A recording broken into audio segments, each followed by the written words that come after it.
Hello नमस्ते सबैजनालाई हाम्रो च्यानल ब्याङ्किङ प्रिपरेसनमा आज हामीले यस भिडियोमा केही महत्त्वपूर्ण विषयगत प्रश्न उत्तर लिएर आएका छौं र जुन जानकारी गोरखापत्रबाट लिएको हो र आजका प्रश्नहरू रहेका छन्। नेपालको जनसङ्ख्याको वार्षिक वृद्धि दर हालैका वर्षमा क्रमशः घट्दै जानुका कारण विश्लेषण गर्दै यसबाट मुलुकको आर्थिक सामाजिक क्षेत्रमा परेका सकारात्मक र नकारात्मक असरका बारेमा विवेचना गर्नुहोस्। दोस्रो प्रश्न रहेको छ, भ्रष्टाचार भनेको के हो?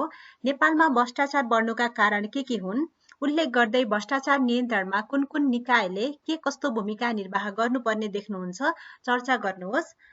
यो भिडियो सम्पूर्ण ब्याङ्किङ एक्जामिनेसनको लागि अत्यन्तै महत्त्वपूर्ण रहेको छ र लोकसेवाले लिने सम्पूर्ण परीक्षाको लागि पनि यो भिडियो अत्यन्तै महत्त्वपूर्ण रहेको छ। त्यसैले यो भिडियोलाई अन्त्यसम्म हेरेर धेरैभन्दा धेरै जानकारी लिन सक्नुहुन्छ। ल त आजको भिडियो सुरु गरौँ। नेपालको जनसङ्ख्याको वार्षिक वृद्धि दर हालैका वर्षमा क्रमशः घट्दै जानुका कारण विश्लेषण गर्दै यसबाट मुलुकको आर्थिक सामाजिक क्षेत्रमा परेका सकारात्मक र नकारात्मक असरका बारेमा विवेचना गर्नुहोस्। नेपालमा विक्रम सम्वत 1968 सालदेखि जनसङ्ख्याको गणना गर्ने कार्य सुरु भएको हो। प्रत्येक 10 वर्षमा गरिने जनगणनामा जनसङ्ख्या वृद्धि दर सुरुका अवधिमा ऋणात्मक देखियो। त्यसपछि बढ्दै गएको जनसङ्ख्या विक्रम सम्वत 2028 सालदेखि विक्रम सम्वत 2058 सालसम्म 2% को वरिपरि रहेको र विक्रम सम्वत 2068 सालमा 1.35% तल घट्यो। विक्रम सम्वत 2068 सालदेखि पनि जनसङ्ख्या वृद्धि दर वार्षिक रूपमा घट्दै गइरहेको पाइन्छ। नेपालबाट दैनिक करिब 1500 युवा जनशक्ति वैदेशिक रोजगारीमा विदेश गएर हाल करिब 35 लाख व्यक्ति विदेश बस्दछन्। प्रजनन क्षमता भएका युवक युवती रोजगारीमा यसरी विदेश बस्दा स्वदेशमा जनसङ्ख्या वृद्धि दर घट्ने नै भयो।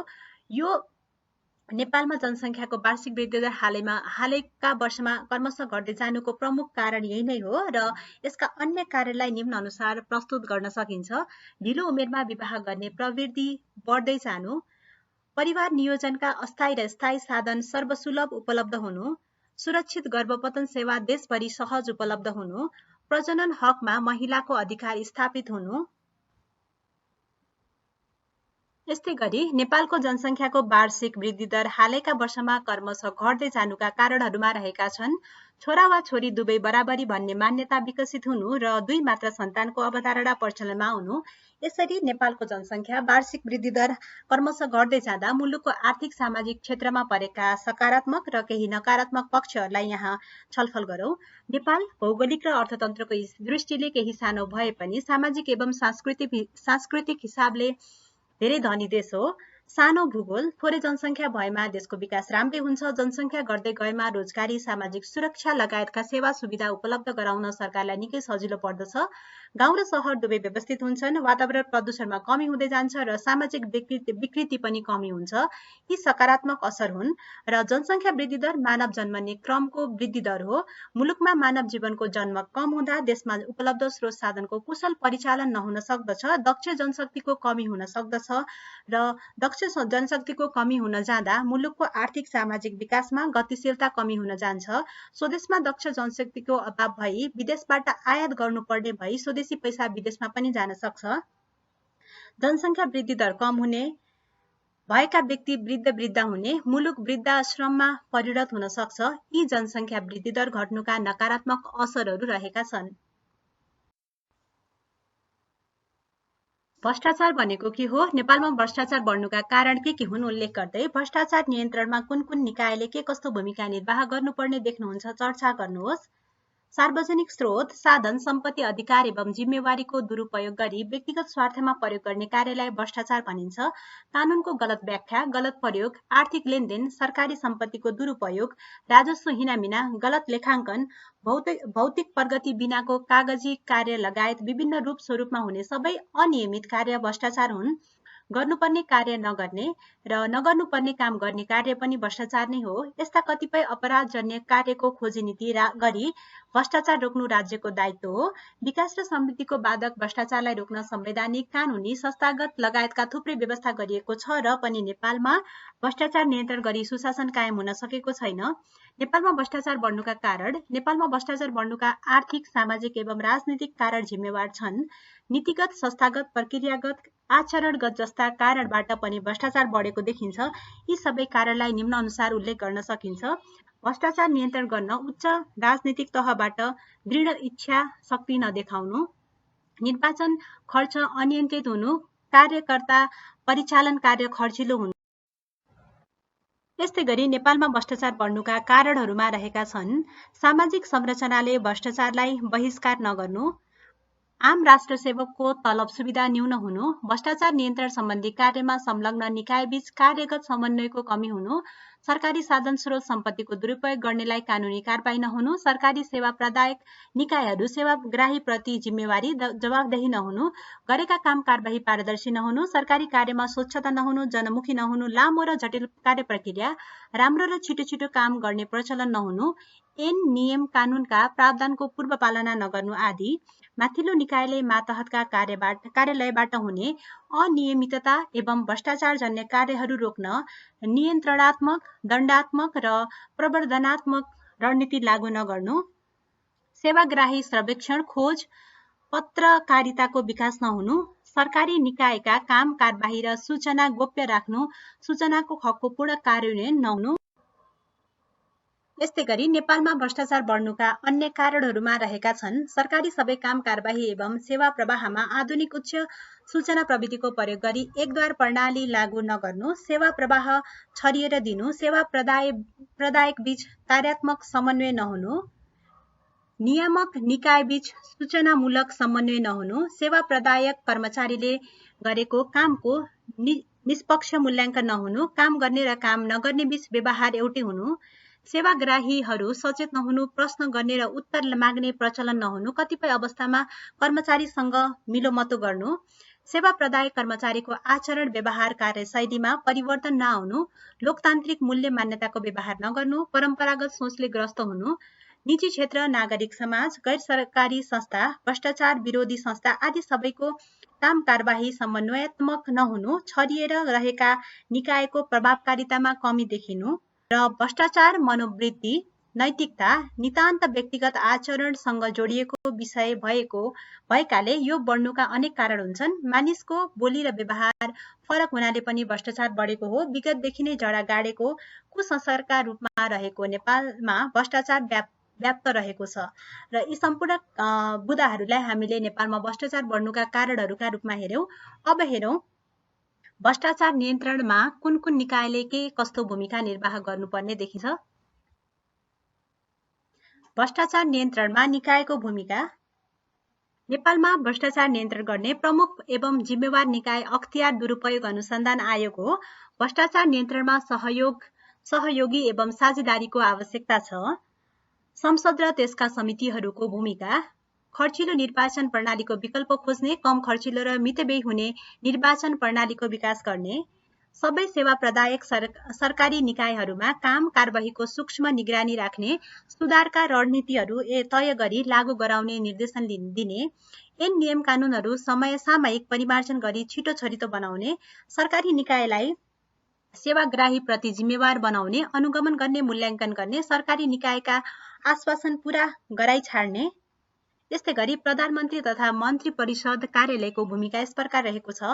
सकेसम्म सरकारी निकायको सहयोग लिई सल्लाहकार नियुक्त गर्ने, परम्परागत प्रचलनको अन्त्य गर्ने, जस्तै आर्थिक सल्लाह नेपाल राष्ट्र ब्याङ्कबाट, कूटनीतिक सल्लाह परराष्ट्र मन्त्रालयबाट लिई खर्च कटौती गर्ने, समग्र सुधार कार्यको नेतृत्व लिई सार्वजनिक सेवा प्रवाहलाई जनमुखी एवं उत्तरदायी बनाउने, आधुनिक सूचना तथा सञ्चार प्रविधिको पूर्ण उपयोग गरी सबै सरकारी सेवाको एकीकृत पोर्टल तयार गर्ने, सबै सरकारी सेवालाई पूर्णतया कम्प्युटर प्रणालीमा आबद्ध गर्ने। यस्तै गरी प्रधानमन्त्री तथा मन्त्री परिषद कार्यालयका अन्य भूमिकाहरूमा रहेका छन् सेवा प्रदायक निकायलाई सेवाको प्रकृति अनुरूपमा एकीकृत गर्ने, आपसमा गाभ्ने एकद्वार सेवा प्रणालीको विकास गर्ने, राष्ट्र सेवक कर्मचारीको पारिश्रमिक समयसामयिक बनाउँदै कर्मचारी गतिविधिमा निगरानी बढाउने, ई ब्याङ्किङ प्रवर्धन गर्ने, ब्याङ्किङ प्रणालीबाट भुक्तानी प्रक्रिया बढाउने, मन्त्रालय, मन्त्री र सल्लाहकारको संख्या घटाउने, सानो र छरितो सरकार बनाउने, सबै मन्त्रालय निकायका कार्यप्रणालीको अनुगमन र मूल्याङ्कन गर्दै सुधारमा पुरस्कार र दण्ड लागू गर्ने र जनतासँग सिधै सम्पर्क बढाउने, संयन्त्रहरू जस्तै हेलो सरकार, जनतासँग प्रधानमन्त्री जस्ता कार्यक्रमको विस्तार गरी जनताका वास्तविक समस्या पहिचान गर्ने, ढिलासुस्ती, अनियमितता, भ्रष्टाचारमा संलग्न भएको पाइएमा ठाउँको ठाउँ कारबाही गर्ने रणनीति विकास गर्ने आदि।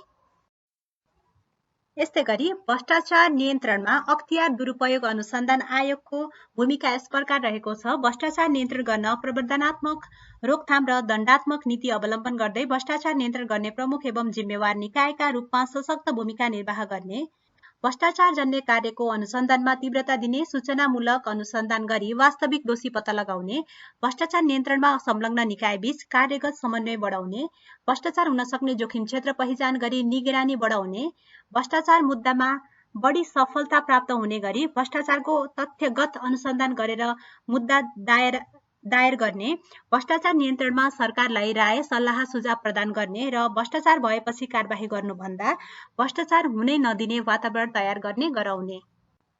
यस्तै गरी महालेखा परीक्षकको कार्यालय भूमिका यस प्रकार रहेको छ। आर्थिक अनियमितता र भ्रष्टाचार जन्य कार्य भएको लेखा परीक्षणको दौरानमा देखिएमा अख्तियार दुरुपयोग अनुसन्धान आयोगमा लेखी पठाउने, असुल उपर गर्नुपर्ने बेरुजी तत्कालै असुली गराउने, सार्वजनिक सम्पत्तिको दुरुपयोग गर्नेलाई कारबाही गर्ने र गुणस्तरयुक्त काम नगर्ने प्रवृत्ति पत्ता लगाई कारबाही गर्ने र गराउने। विशेष अदालत र सर्वोच्च अदालतको भूमिका यस प्रकार रहेको छ।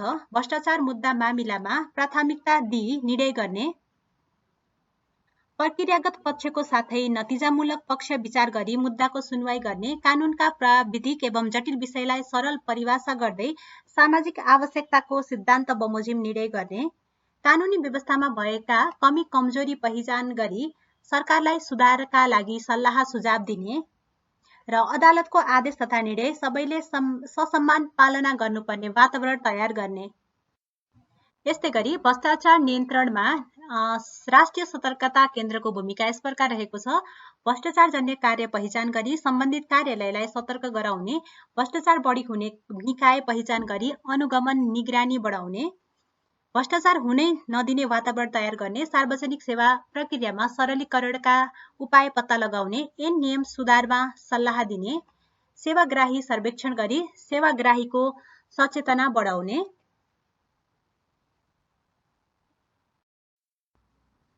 यस्तै गरी भ्रष्टाचार नियन्त्रणमा राजस्व अनुसन्धान विभागको भूमिका देशको वास्तविक राजस्व क्षमता पहिचान गरी चुहावटका क्षेत्र पहिल्याएर नियन्त्रण गर्ने, सूचना संयन्त्रलाई प्रभावकारी बनाई राजस्व जोखिमका आधारमा अनुसन्धान गर्ने, दोषी देखिएमा मुद्दा दायर गर्ने, राजस्व सङ्कलन गर्ने निकायको निगरानी बढाउँदै सतर्क गर्ने।